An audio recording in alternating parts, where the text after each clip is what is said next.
All right, everyone. Thanks for joining us here at the California Academy of Sciences for this special National Fossil Day chat with our geology staff. So we have some amazing things from our collections. We're going to talk about megafauna, where they went around here in California in particular, and what having specimens like these can teach us about conservation as well. And of course, we'll open it up to questions from all of you in person, as well as on the live feed. So thanks for joining us remotely as well. So let's do some introductions, I think, to see who we're going to be talking to today. I'm Dr. Peter Roopnarine. I'm the curator of Geology and Paleontology here at the California Academy of Sciences. Hi everyone, my name is Maricela. I'm a curatorial assistant here in the Geology Department. I'm Dr. Ashley Deneen. I'm a postdoctoral researcher here under the mentorship of Peter Roopnarine. Hi, I'm Chrissy Garcia. I am the Geology Collections Manager here at the California Academy of Sciences, and I work with all these fine folks. Okay, so today, as Ben mentioned, we're going to talk to you on National Fossil Day about some of the things we have in our collections here. So one of the things that we have at the Academy of Sciences are large natural history collections, millions of specimens documenting biodiversity of the past and today. And we've pulled a few items out today that feature what we like to refer to as an Ice Age megafauna of North America. And as we go through, we'll explain to you what we mean by the Ice Age megafauna. But first, I'm going to give a little bit of introduction to what we mean by Ice Age in the first place. So we've all heard today, we hear a lot about climate change and global warming and so on. And what we know, what we've learned as scientists, as geologists, is that the climate of the planet, the temperature of the planet varies over time and has varied through history.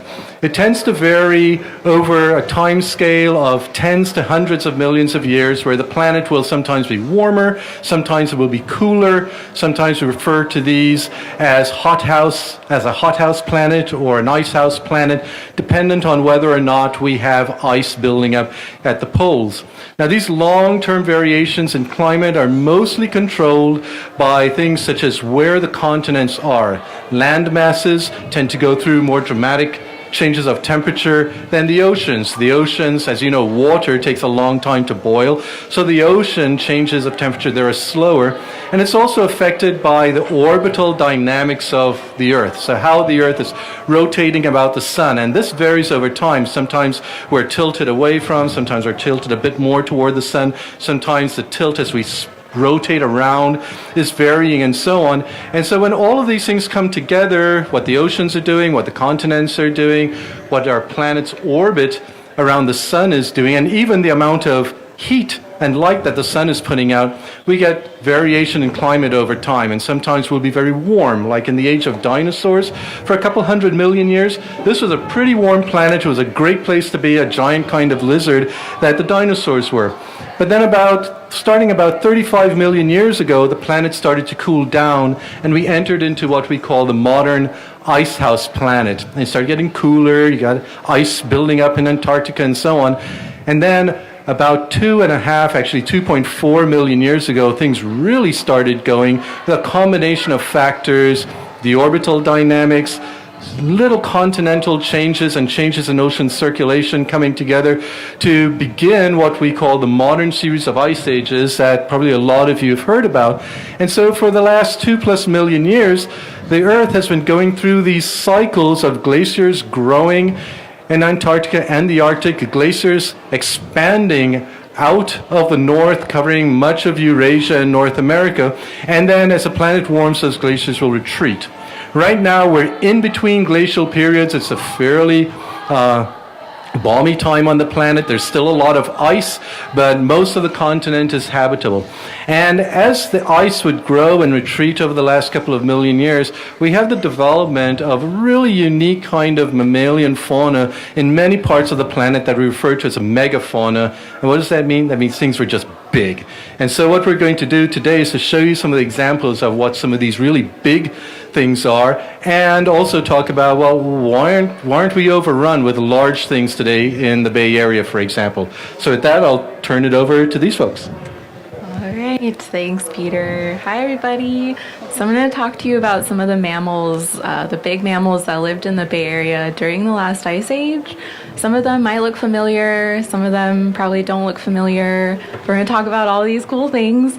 The first thing is this guy right here. It's our Native American Pleistocene horse. Horses in Native America have an interesting history. The first horse fossils appear in North America about 55 million years ago. And back then they had teeth that were suited for eating fruit. So they were kind of like human teeth in that they had rounded, low cusps.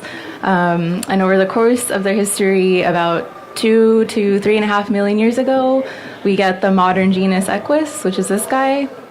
And they're specialist herbivores, and their teeth reflect that about their diet. They have high crown teeth that are suited for the wear and tear that comes with grazing grass. And then they went extinct about 10,000 years ago in North America, but before they went extinct, they actually they made it to Europe, and in the 1500s they made it back to North America when the Europeans discovered North America. And then from there they have an interesting history with Native Americans like the Comanche, who co-opted the European horse for things like warfare and trading. And the wild Mustangs that we get now are actually feral European horses. And then we can also use tooth structure to kind of inform paleo environments from the past. When grasslands started to become more common about 24 million years ago, you can see the change in the horse tooth structure to this hypsodont high crown tooth. So we can kind of infer that grasslands are starting to take over then. There's some disagreement among scientists about whether you can use hypsodont teeth to support that. There's an argument that says that hypsodonty isn't really it wasn't adapted for grass, but like for chewing things in an open habitat where there's a lot of like dust and dirt. And but either way, they're made for a lot of wear and tear. So that's the Pleistocene horse. And so other megafauna that we had up here in the Bay Area were mammoths and mastodons. And a lot of people kind of wonder, well, what's the difference? Like, they just look like big elephants. And they do just look like big elephants, but they had very different diets. And you can see that in their tooth structure as well. So here we have the mammoth tooth, which some people call bony cheese graters, because so this is the root, this was below the gum line, and this is the chewing surface. And they had 6 sets of teeth over their lifetime, and they would come out in a conveyor belt as they wore down over their lifetime. And then they had the same problem as modern elephants now, where once that 6th set wears out, they often die of starvation because they can't eat. And then this guy is the Mastodon. The genus, or the name Mastodon, comes from the Greek masto, which is breast, and then don, which is tooth.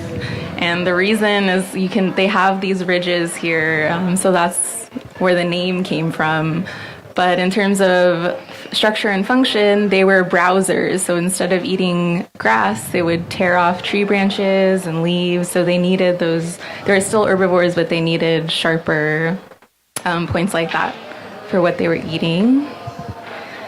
And this is just an example of a mastodon baby tooth. So just like humans have 2 sets of teeth, they also had baby teeth called milk teeth.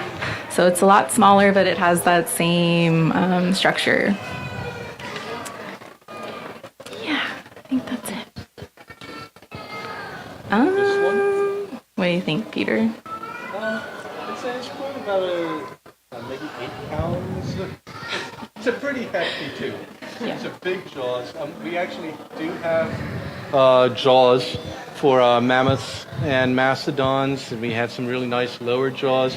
We thought about bringing one of them up today, and after a couple of efforts to lift it down from the really high shelf, we said, no, it's okay, we'll just tell you about it. It's pretty heavy But stuff. they exist. They're here. They exist.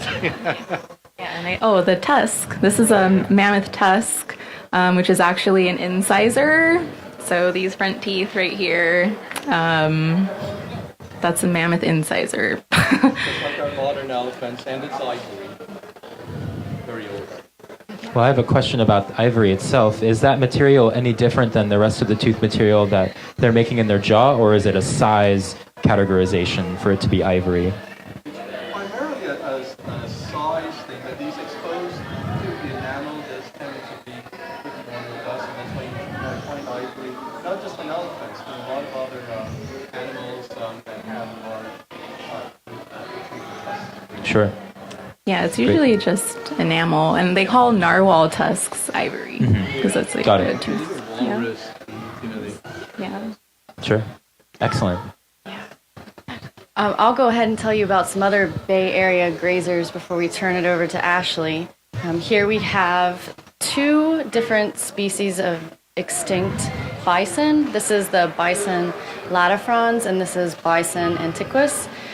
This bison is believed to have come into this area around 200,000 years ago and went extinct approximately 20,000 years ago. And I'm not sure if you all are familiar with the bison that we have here in Golden Gate Park in the paddock. Are anybody familiar?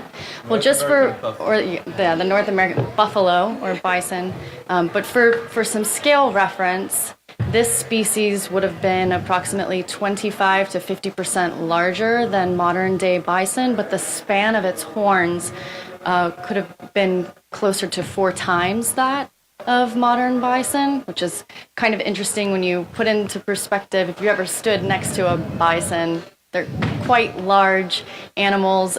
Even though they're gentle and docile, could be relatively terrifying given the right circumstances. There was that guy who was bugging the bison. The beta breakers. Yeah, I know it in Yellowstone this summer. Yeah, that didn't end so well. I thought you were talking about our beta breakers streaker in the bison paddock.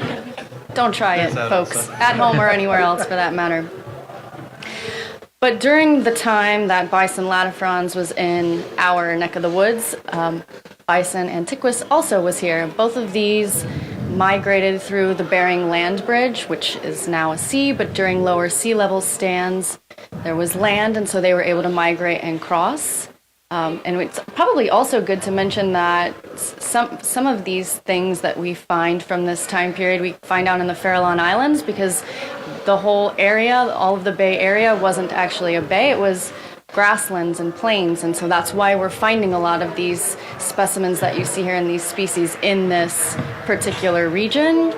But Antiquus lived for a lot, well, I shouldn't say it lived longer, but it did not go as extinct as early as bison latifrons and overlapped heavily with humans. And this particular specimen, and you all should take a look when we wrap up here, has a point, a stone point in its skull from a human predator. So it's highly likely that its extinction was exacerbated by human interaction as well as climate change. I just have one quick thing to add to what Chrissy said when she said that, sea level was much lower. You could walk out to the Farallon Islands. For those of you online may not be familiar, the Farallons are islands that lie several miles offshore from the San Francisco Bay. San Francisco Bay itself was not a bay like it is today, rolling hills and grasslands and sharp peaks and so on. And that sea level change, of course, is associated with the ice ages. When the ice grows, when the glaciers grow, that water that makes up the ice is coming primarily from the oceans. And so sea level falls as more and more water is trapped into the ice. When the planet warms a bit and the glaciers begin to retreat and all of that ice melts, then sea level, of course, rises as that water is returned to the oceans. And today, we have a lot of ice on the planet. Sea level is not as low as it would be at one of the peaks of those glacial intervals, but we have the Antarctic ice sheet, we have the Greenland ice sheet. These are major bodies of ice that trap a lot of water that keep our coastlines the way that we understand them to be today. Habitable. All right, and I'm going to stand up because I have the honor today of presenting this specimen to you guys. Does anybody know what this is? Just shout it out. Saber-toothed tiger. Saber-toothed tiger. Hi. Correct. Actually, a lot of people say saber-toothed tiger, and it's been said that way for years, but it's actually not even very closely related to a modern tiger. So we typically say saber-toothed cat because it is in the feline family. This particular specimen, Smilodon fatalis, is actually California's state fossil. So this is what represents the great state of California in terms of fossils. And this specimen in particular came from the La Brea tar pits in LA. Has anybody ever been there? Yeah? I'm jealous because I've never been and I want to go. Smilodon is actually the second most found fossil in the tar pits. They find dire wolves a bit more, but they've still pulled about 2,000 of these Smilodon from the tar pits. And saber-toothed cats and Smilodon in particular kind of originated about 2.5 million years ago, coinciding kind of with what Peter said, and then like all the rest of the megafauna, went out about 10,000 years ago. The genus Smilodon, you think it's because it has this charismatic smile. It actually is a Latin root word for knife-like teeth. Or knife-edged teeth, and the species name fatalis comes from fatal, so you can tell it's got this pretty great name to it. A lot of people also don't know that there's multiple genera of saber-toothed cats, and there's actually multiple species of Smilodon. Fatalis here is about in the mid-sized range, so these guys could get up to about 600 pounds. Which is roughly the size of Siberian tiger today, a really big tiger. There was a little bit of a smaller species called Smilodon gracilis, 100 to 200 pounds, still a little terrifying. And then there was an extremely large species, which is known as one of the largest felines that has ever been on this planet, called Smilodon populator, which populator is Latin for the destroyer. And these guys could be anywhere from 600 to over 800 pounds. So imagine this, but a lot bigger. What we can tell about how Smilodon lived is that it was likely, given the teeth, an apex predator that competed with, at the time, the American lion and also dire wolves. But it was probably big enough to take down mammoth, bison, all the horses. It would eat those things. And what we can tell from it is, particularly in the foot bones, is that it liked to kind of pounce. It had a lot of power in its legs. So not like a cheetah, where a cheetah has a body type that's very long and lean and runs a lot. This guy probably didn't chase down his prey. He probably was kind of waiting in an ambush to wait and take stuff down. And there's a lot of kind of arguments about what the teeth could possibly be for. But we know obviously they were successful. The kind of current consensus is that these guys would use these for either slashing at the neck or kind of grabbing and holding down their prey to take them down. They actually had really well developed forearms and shoulders, so a lot of its muscle was kind of based in its upper body, likely for kind of grabbing its prey and holding it down. And it also had a very in comparison to modern cats, had the ability to open its mouth really wide. We actually find some Smilodon in the tar pits to have broken off teeth, so they could break off, particularly if it hit bone or whatnot. But we do have evidence in the fossil record of kind of piercing in skull and bones that fit the exact kind of two little vampire bites of the Smilodon, which would have been pretty terrifying. But I think that's about it about our Smilodon, but we're going to kind of open it up to questions that our audience here has or our Facebook group has. If you want to ask us anything about the megafauna or anything about paleontology in general, we'd be happy to attempt Absolutely. it. And there are things about having these collections on hand that can teach us a bunch about what environments were like in the past and can inform our decisions in the future, as well as we have case studies for what happens when environments change or when different organisms like human beings get involved as well. So we can try to wrap that into the questions that we answer today. Anybody? But yeah, starting off maybe for Peter, Yeah, what well, is it exactly that caused the megafauna like these not Yeah, to I be was around going here? to touch on that.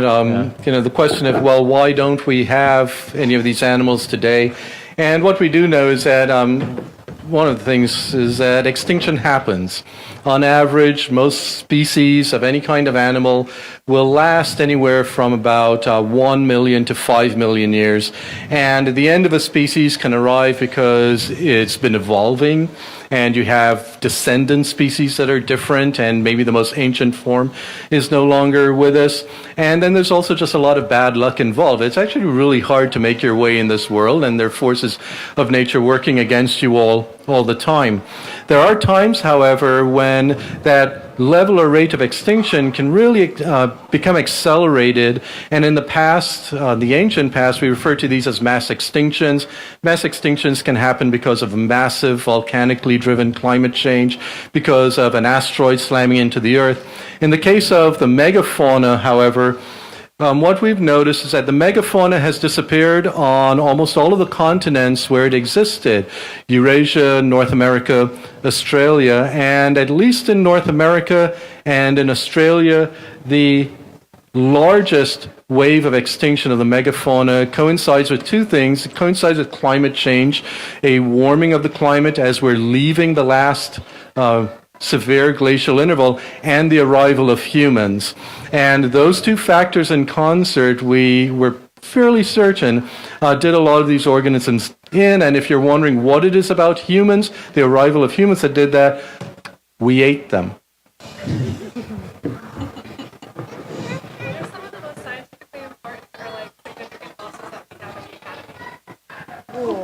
So that question was, what are some of the most important or scientifically significant fossils that we have at the Academy? And part of that, I think, is going to be opinion-based, so maybe we can have everybody chime in with what your thoughts are on that answer. Is it too broad to say all of them? No. Yeah, it is. I think in terms of scientific importance, one of the kind of strengths of the Academy is that we have a lot of this recent Cenozoic marine invertebrates, which are in particular go through several different climate phases.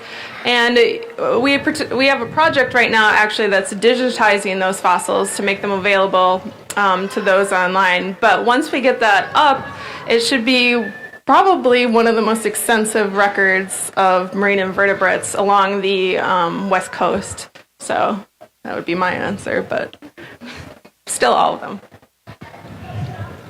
Yeah, here at the Academy we do have significant Cenozoic fossil holdings, and that's Cenozoic, the past 66 million years, which, as Ashley said, incorporates some very interesting and relevant changes in climate, and specifically temperature and temperature changes that we're likely to see in the very near future.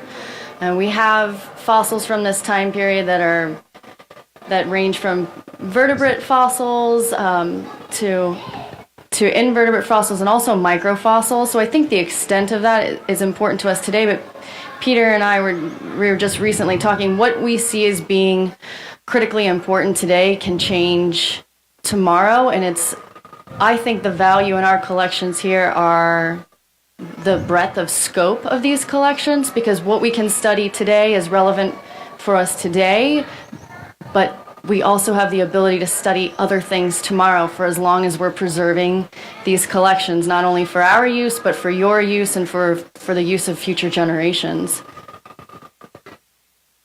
Do you have a favorite?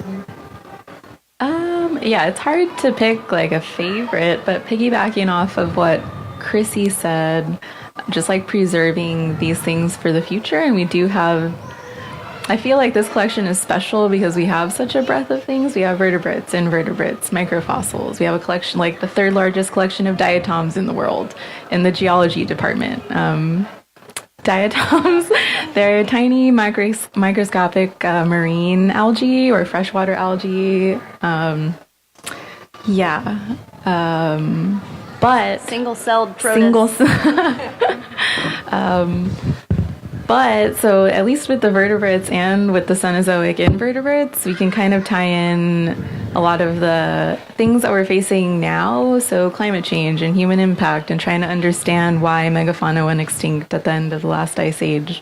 And how kind of those things, those same factors are at play now. And Yeah, and I'm going to toot Ashley's horn here, and Peter's, and others in the geology department.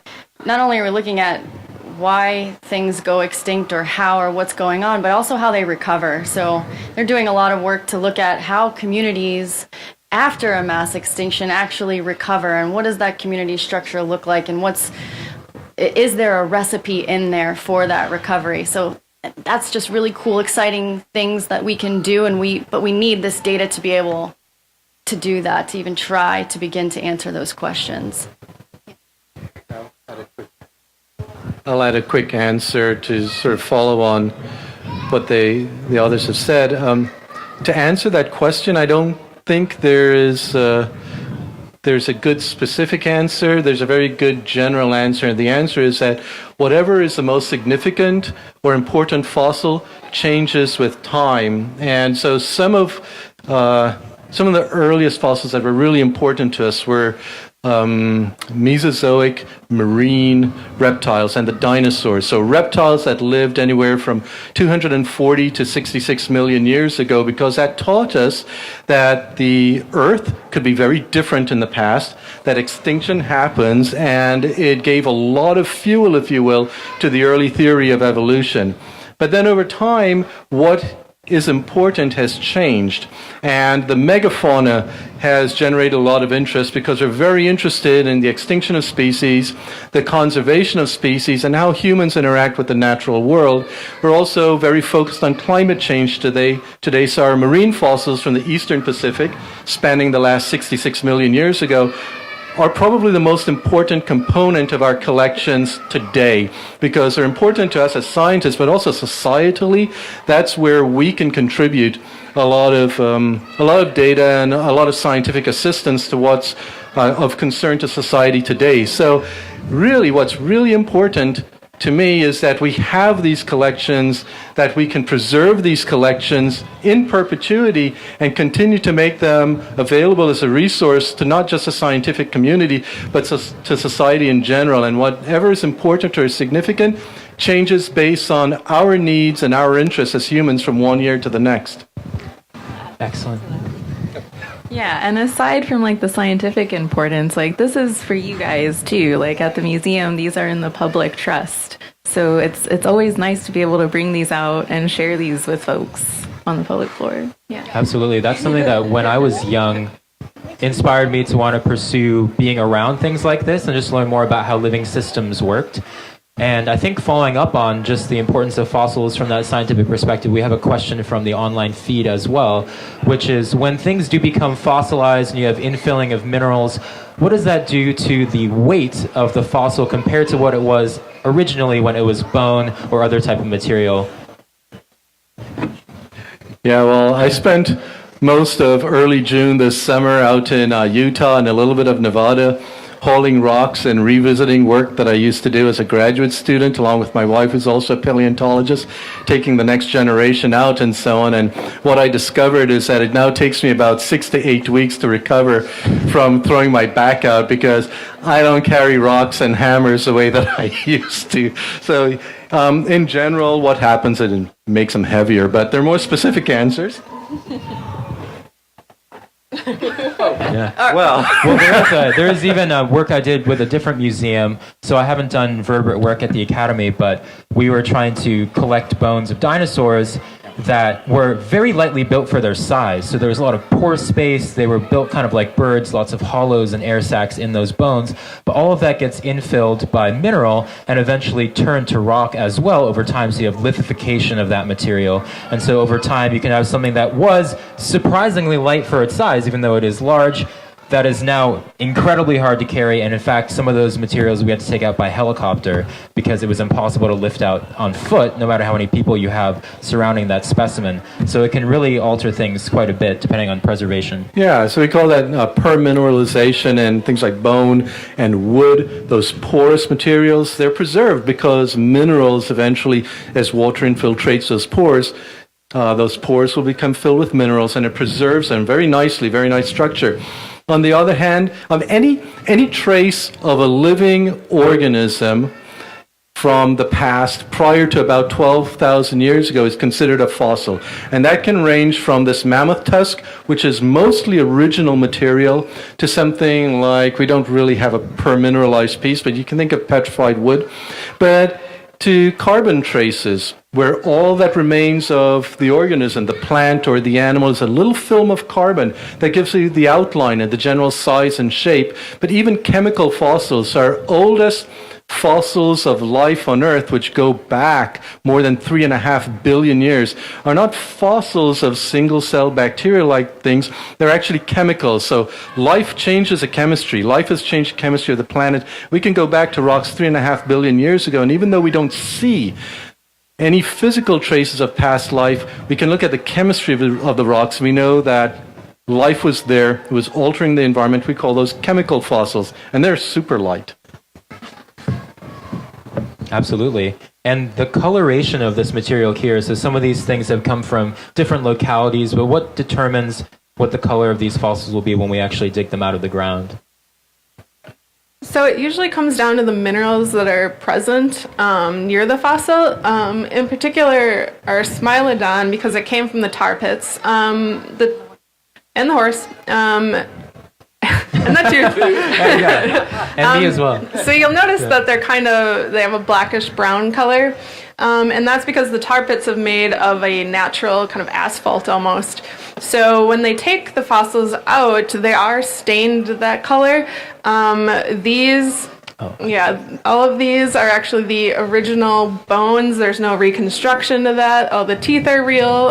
It even still has its claws retracted, like a modern cat. But it basically comes down to the type of minerals that are present in the rock surrounding it. You'll notice, like, for example, if you go to petrified forest in Arizona, they have petrified wood, and that can take on a range of colors, mainly because it's different types of silica have replaced the wood. You can get reds, pinks, oranges. That's why it's so pretty to look at.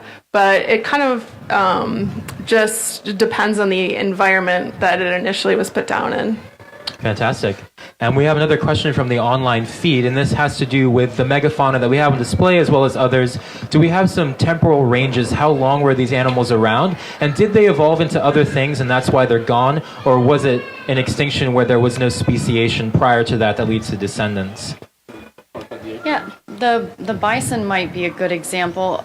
So I've seen age ranges for bison latifrons in North America being as early as 500,000 years ago, but it seems that 200,000 years is a bit more agreed upon. So these two species did overlap as individual species, and I don't think that it's been resolved as to whether or not Bison antiquus evolved into bison or the American bison.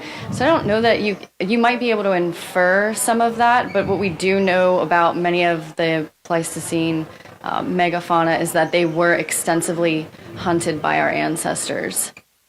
So they're many of more these likely extinct than evolved. Yeah, most of these organisms here, the North American megafauna, did not leave any descendants. They did not evolve into other species. They actually became extinct. Their lineages ended. So mammoths and mastodons belong to the general family, which elephants belong, but modern elephants, so the Asian elephant, which is a large assortment of varieties, and the African elephant, are actually not each other's most or closest relatives. Some of the extinct elephant forms, like the mammoth and so on, fit in between. They're in that tree. So in the past, up until anywhere from 20,000 to 8,000 years ago, there are actually a number of different types of elephant species roaming the planet, and eventually almost all of them become extinct, with the exception of the surviving species today, the African and the Asian elephants. But the extinction is kind of a final end of the lineages for most of the North American megafauna, for most of the Australian megafauna, and so on. The saber-toothed cats left no descendants. And this probably had, again, to do with the changing of the climate as we exited the last glacial interval. But remember, when I talk about the glacial, interglacial ice ages of the last 2.5 million years, those are the glaciers growing and retreating, and many, if not most of these species made it through those dramatic climate changes. And the thing that was different about the last exiting from the last ice age was the presence and the arrival, the expansion of humans, and with us, both our growing populations, but really our dramatically efficient hunting technologies that the populations of these animals simply weren't able to deal with.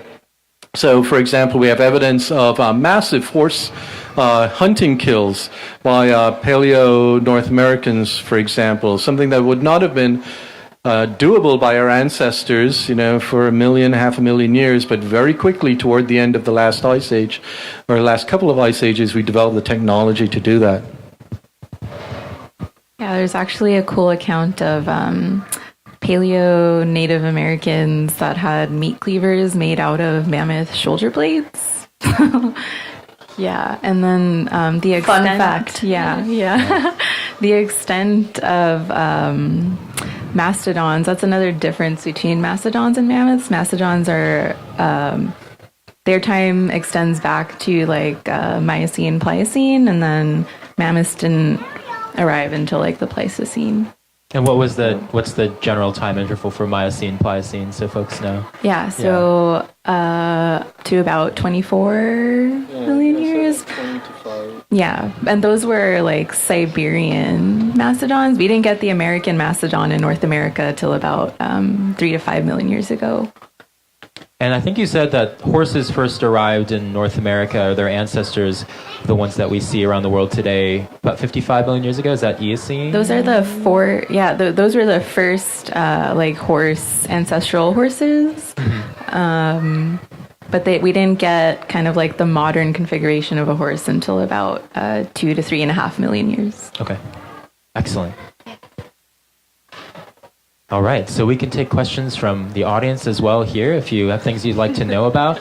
Or, of course, I can keep asking questions because I'm always curious about things constantly when we have fossils out, especially for big vertebrates like these. So we had fast rates of change happening when humans were introduced into those environments.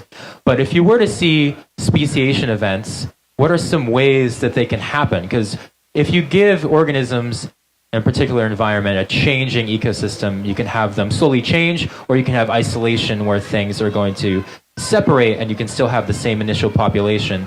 But what are some differences in ways organisms can respond to changes in their habitats over time? Well, the first answer to that is there's acclimatization, and so organisms can essentially deal with environmental changes within a certain range of variation, depending on that organism. Mm-hmm. But at some point, you're going to begin pushing the boundaries of that, and evolution happens because then you have natural selection and genetic variation. Some of that genetic variation is going to be better suited for the changes in environment than others, and you're going to change the genetic structure of the population. We used to think, and it's largely true, that you would need isolation of populations for that to proceed, so that you have a little pocket of genetic change taking place, and it's not being swamped by genes coming in from all of the other populations, all of the other individuals of the species. So genetic isolation can be, or geographic isolation, physical isolation can be quite important. But there are also other types of barriers that are more subtle. They're barriers by sheer distance for example, where you might have a continuous population, then becomes fragmented over time, and there's very little migration between those things. There's no actual physical barrier, and that happens quite often in the ocean.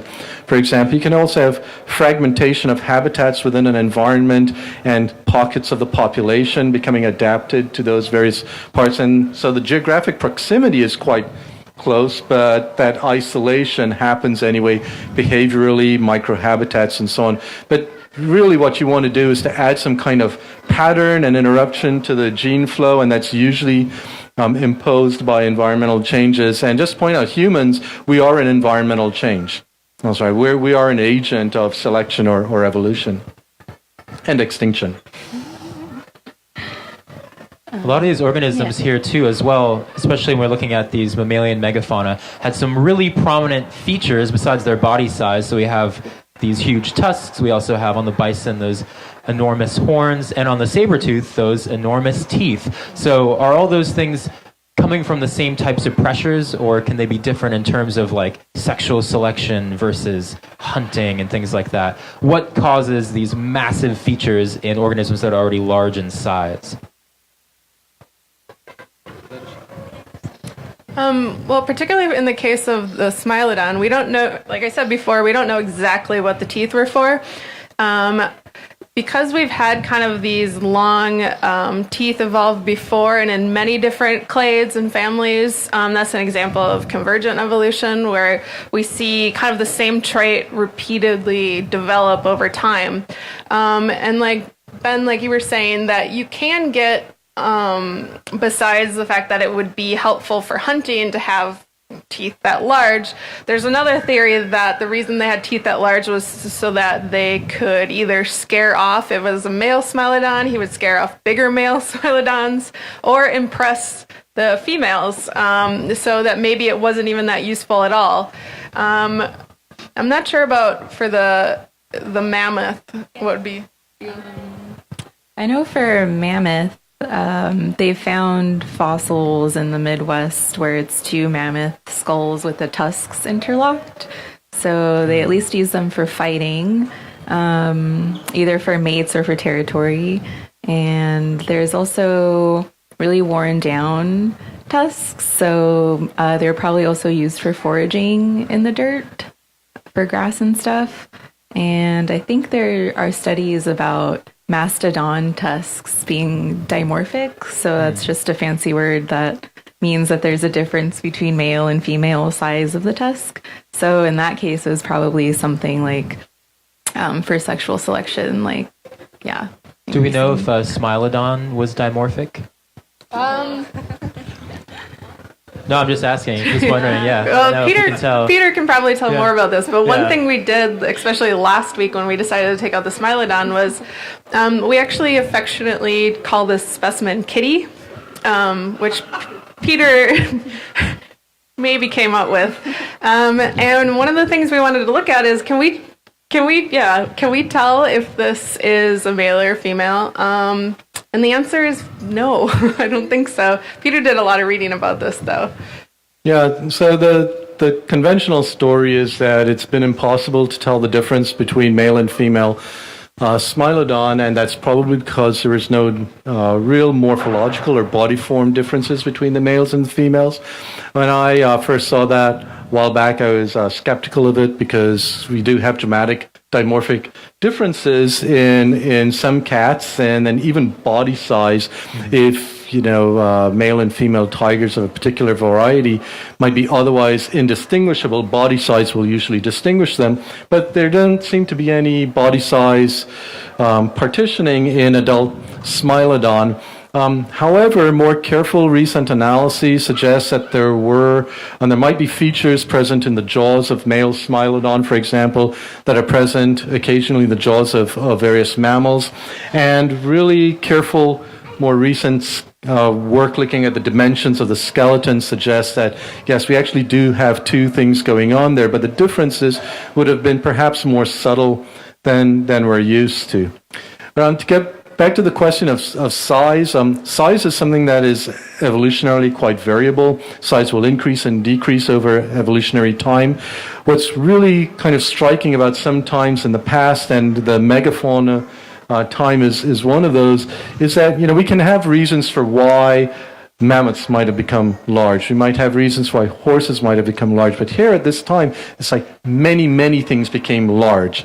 And probably an even better example of that would be the age of the dinosaurs. There are lots of small dinosaurs running around, but there's no doubt that there were species of dinosaurs and many distantly related species that got big, and they got big in a dramatic way at the same time. So the question is, why did everything get big at the same time? And it's a lot of factors coming together.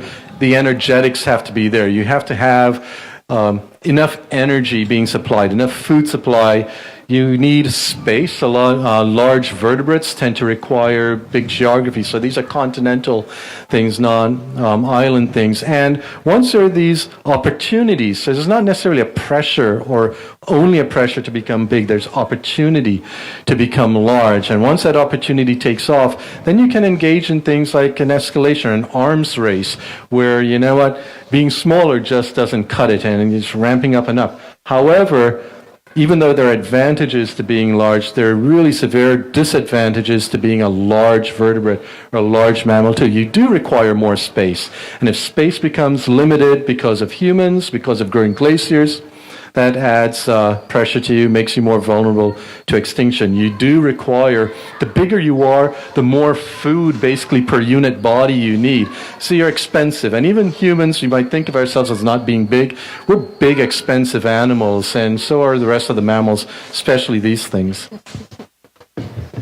Yes, go ahead. I have a question about the Ice Age horse. What is the difference between horses that were living here in North America versus horses that were then introduced to North America, once Europeans came to colonize the area? Is there a difference? Yeah, that's a really good question. And just for mic purposes, the question was, what's the difference between the fossil horses we have in North America that existed prior to the introduction of the European horses that came to settle here, if there are morphological differences or ecological differences that we know about? So my understanding is that they were kind of the same, like same in size, same tooth morphology, same elongated limbs for running. And by the time that they migrated to Europe and Asia, before they went extinct here, they also had the third elongated toe, and they were only running on that toe already.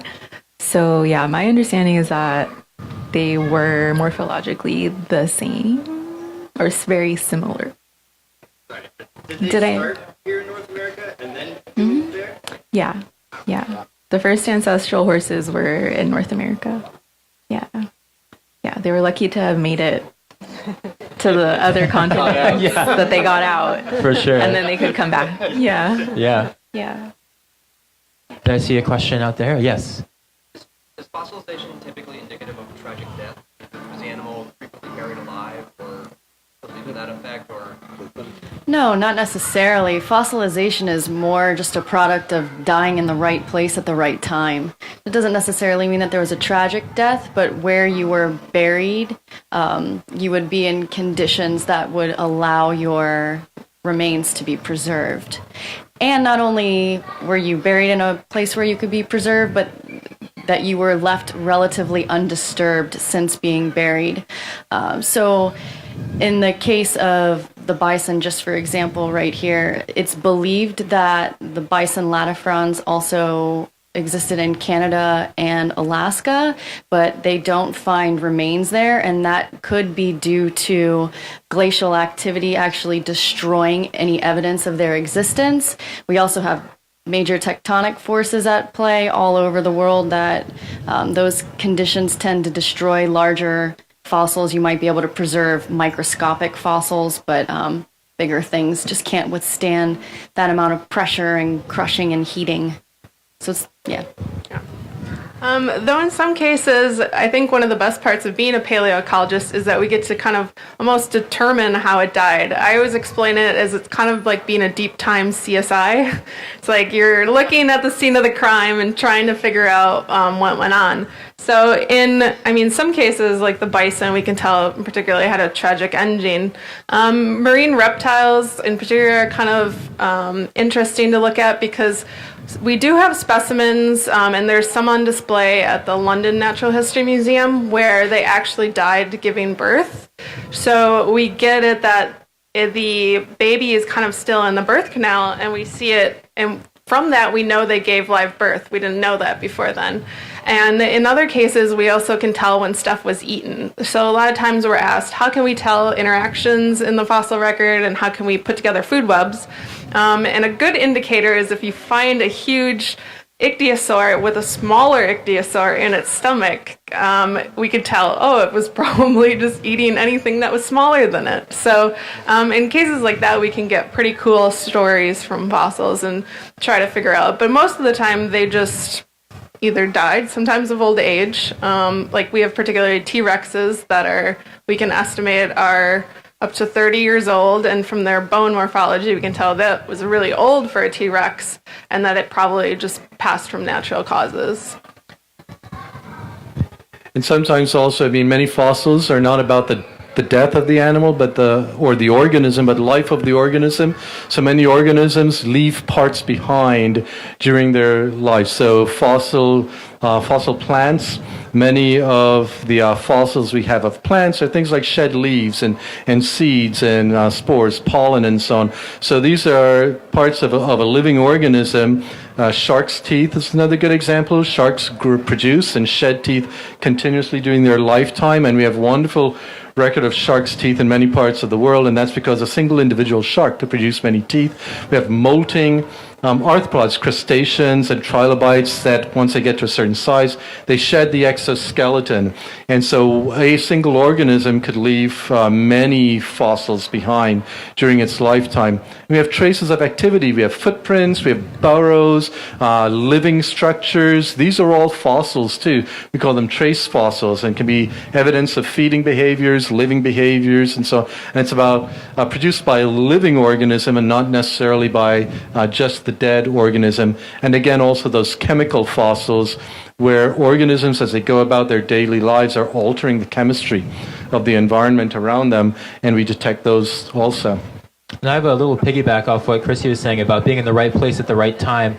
There are biases in the fossil record towards dying in particular types of places that we have to be conscious of when we're looking at that material, because there are some environments, especially on land, that are really erosional, where you have things that you're just not likely to get preserved in places like those, or you're very exposed to the elements. So we tend to see on land especially fossils that are found in sedimentary basins or things where things collect and might get buried quickly. And so we have to be aware of that when we're making inferences onto how they were living, that we know the places that they're coming from, where they were deposited and buried in the first place. So there's an interaction between the rocks and the geology and the living things that's really cool to get nuance from, can help us tell the story of their ecology better. Yeah. Add something onto that Sure. too, and especially for vertebrates. The vertebrate fossil record is poor compared to things like invertebrates, things with shells and tusks and stuff. But we get places like the tar pits that are called animal traps, because that's what they did. They would trap large carnivores and the prey that they were going after and eating. There's another place in like South Dakota, I think they call it Mammoth Hot Springs, where it was just a hot spring that a bunch of mammoths would fall into, and they couldn't get out. And just in case any of my colleagues are watching this, every invertebrate paleontologist knows that our fossil record is in all ways superior to the vertebrate fossil record. And the microfossil record is quite good, but of relatively low variety. Low variety. I think you'll have some colleagues contesting that too. Sure, I know they will, but it's... There are even vertebrate microfossil records too. Those are really interesting because you can see a lot of teeth, scales, claws, and evidence of the way they're interacting with each other that might be different than if you just find the whole body and skeleton of a vertebrate. Yeah, so if anyone has questions out there as well about things that you're seeing, we're happy to take more of those from all of you. And I'm not sure how we're doing on time, but we can keep chatting about interesting things. Yes? If I wanted to make sure I fossilized, where should I go? Yeah, so the question is, if you want to make sure that you become fossilized now in the modern world, or what are some places that you could be buried in, essentially, that would give you a higher chance of becoming a fossil, which is my dream. Find a quiet lake surrounded by hills or mountains with a fair amount of rainfall, so you have sediment washing in on an annual basis. It's pretty quiet and not too much acidity, and you have a pretty good chance. But with modern technology, I've thought about this too, and I think embalming yourself in epoxy would probably work too. I've given this some thought. We had a fun moment in class when I was in college where we talked about the rules of how would you become a fossil, what would you do, and part of it was die with friends in a group. If there's scavengers around, there's lots of you that are getting buried in the same place, you might have a better chance of squeaking through as well. Might not always be a rule of thumb, but can tend to help. And then the things that we talked about earlier as well. But then they might mix your bones up, and it's true. What we reconstruct would not really be you. You might get Brontosaurus, for example, where it's like when you find a specimen, it's in the same quarry, same area, where you have the skull of a Camarasaurus stuck onto the body of an Apatosaurus, and it was named Brontosaurus, and then for a long time we knew that wasn't right. And I think recently it was actually renamed valid again because they re-looked at that, and I'm a little bit upset about that. Brontosaurus went away and came back. They came back, so everyone's like, oh, the scientists were wrong the whole time. Well, it's like, no, that's not quite how it happened. But things get renamed in silly ways when you have things associated in the same beds. You can have time averaging too, where you don't know when something is falling into a particular locality, and something that fell in, let's say a carnivore, 2 weeks later, 3 weeks later, you might think hunted the animal you're finding it next to, which might not have been the case at all. Yes, but becoming a fossil, it's getting tougher these days. There's still some good spots to do it. Tenure does it for you also. Certainly. Yes. Lots of questions. No, it's great. I know I was talking to, I think some of you at the Nightlife recently about being able to create ancient food chains and food webs based on lots of different fossils. Can you talk a little bit about that, with research to find that?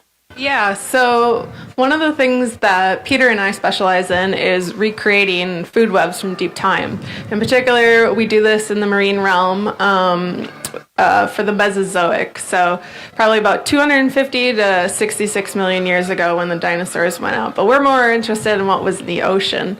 And basically what I've been doing with my postdoc here at the Cal Academy is putting together these food webs. And what we do is we get kind of a really long list of fossils. We also use fossils in the collection, fossils online, do our own field work.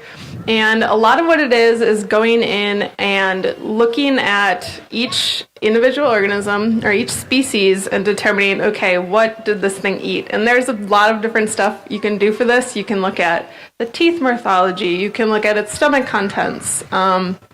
You can use modern analogs. So sometimes when I'm looking at fish in particular, if a fish is kind of similarly shaped to like a barracuda, for example, and has teeth the same as a barracuda, I can kind of infer that they were eating the same things.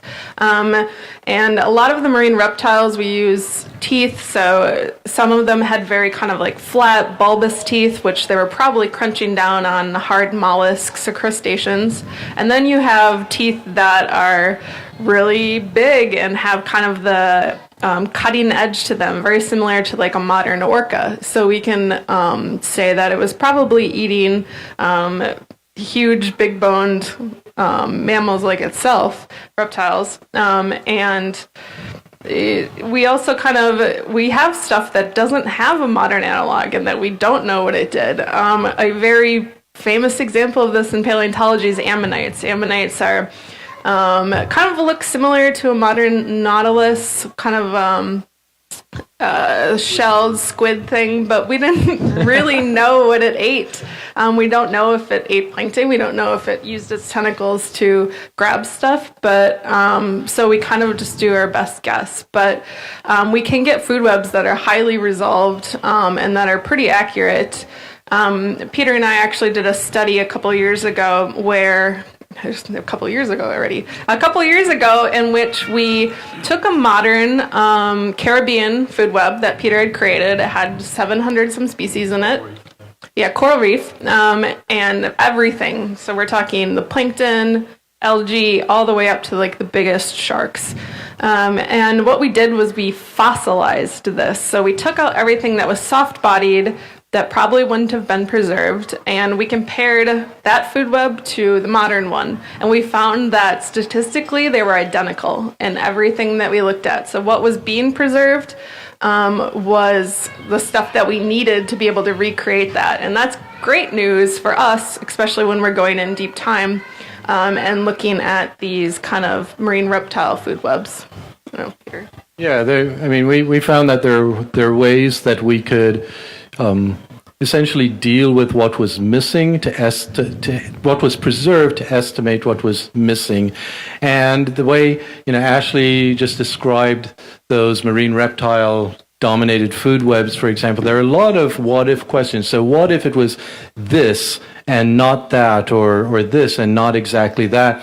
And so what we do is we take what we consider to be accurate information, but there's a lot of stuff still missing. I mean, admittedly, there's a lot of stuff missing, but then we use a lot of high-powered computing and mathematical techniques to explore this space of what-if questions to then understand what the missing data might mean for our interpretation of the food webs. And so we're looking across a space of what might have been or what could have been, for example.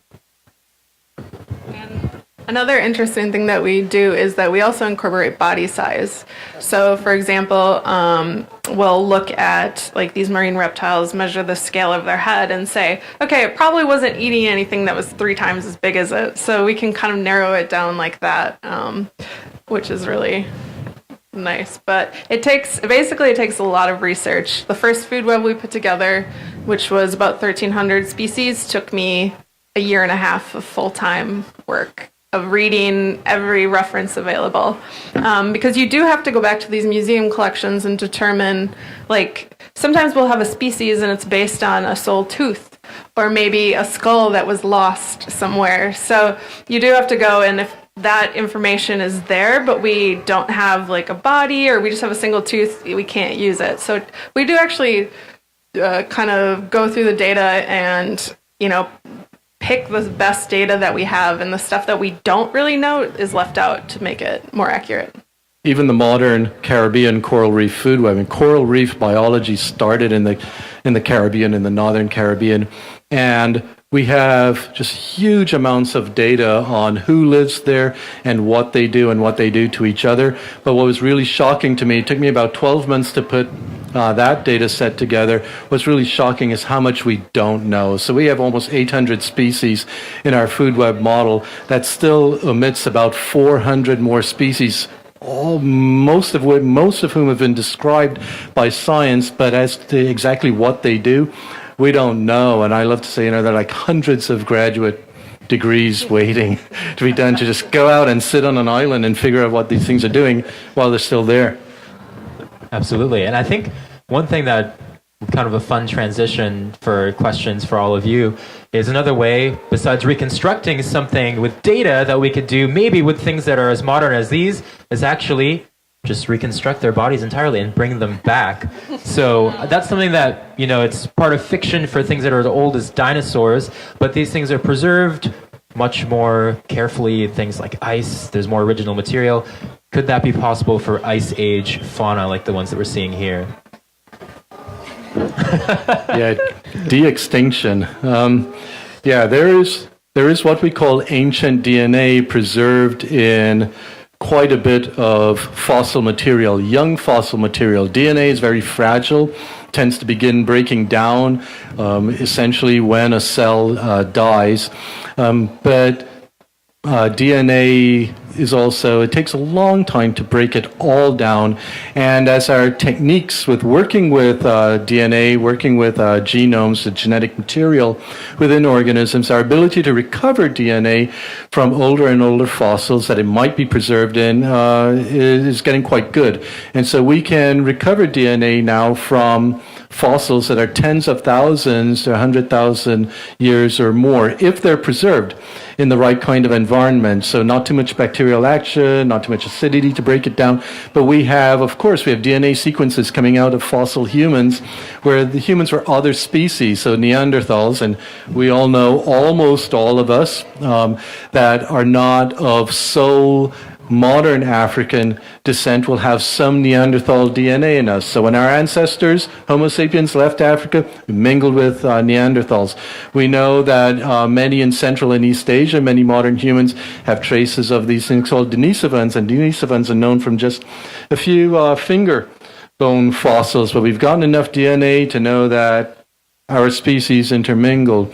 And so with that, we're able to begin reconstructing the genetic structure of things like mammoths, for example. And there's a great project down at University of California, Santa Cruz, and other places, for example, led by a few of our colleagues and fellows here at the Academy of Sciences. Beth Shapiro comes to mind, where they're reconstructing the genome of the mammoth. And there's interest in doing that with other organisms like the cave bears and so on. And one of the questions that always comes up is this question of de-extinction. Can we ever bring them back? The challenge, of course, is how do you make a baby mammoth if you don't have a mommy and daddy mammoth? That's one of the challenges, but there are scientists who think that it definitely can be done, and there are efforts to do it. However, it'll never happen with dinosaurs, okay? And that's probably a good thing. Yeah, there was I don't know if it was more of a PopSci article or if it was actually I think it was referencing some research that had been done on what the half-life of DNA is. It's not radioactive, but it does break down relatively consistently, and I think that what it said was on the order of 520 years or something for half of that material. The nucleotide basis to split apart. And so the clock is ticking on things like that. So that's why pre-Ice Age, not likely to get yeah, pre-Ice Age, but Ice Age definitely. And there's actually quite a bit of ancient historical DNA work going on here at the Academy. So some of my colleagues in our Birds and Mammals department have recovered DNA, for example, from our specimens of the ivory-billed woodpecker, which is an extinct species. In case you're wondering what happened to it, I'm pretty sure we ate the last ivory-billed specimens in Florida, I think. But we can actually, every now and then excitement builds. Ivory-billed has been spotted in Arkansas, or it's been spotted in Cuba. Is it an ivory-billed woodpecker? If you can get any traces of that feathers, for example, you can now compare it to the ivory-billed genome that we've recovered from specimens here at the Academy. And so that's very, very cool work. Absolutely. Sure. So any last things that everyone wants to share about the importance of these collections, or maybe some conclusions before we wrap up today? Well, I think we've covered a lot about collections so far today. I'm just thrilled that we can be here to showcase some of this to you all and to our audience online, and to just make you all aware that these collections are here. They are, for lack of a better phrase, alive and well at the Academy. We'll continue doing the work that we do. We invite you to come and join us as well, and thank you for being here. Happy National Fossil Day, California. San Francisco, anybody else? Just a general message for everybody out there. Science is one of the most awesome things that humans have ever engaged in. Modern science is relatively young, but when you think of all the amazing, both great and terrible things that humans have done, this is absolutely one of the coolest, all areas of science. Museums are a treasure of modern society. Take your kids, bring your kids to museum. Wonderful things happen when you do that. And in doing science communication, it's really exciting to work in a place where we can reach so many people, not just online, but in person here, but also have the research happening just beneath our feet at the same time that influences what we can share with people. So it's a really special place to be, and thanks for being a part of that. Yeah, come join us. Yeah. Happy National Fossil Day. Thank you.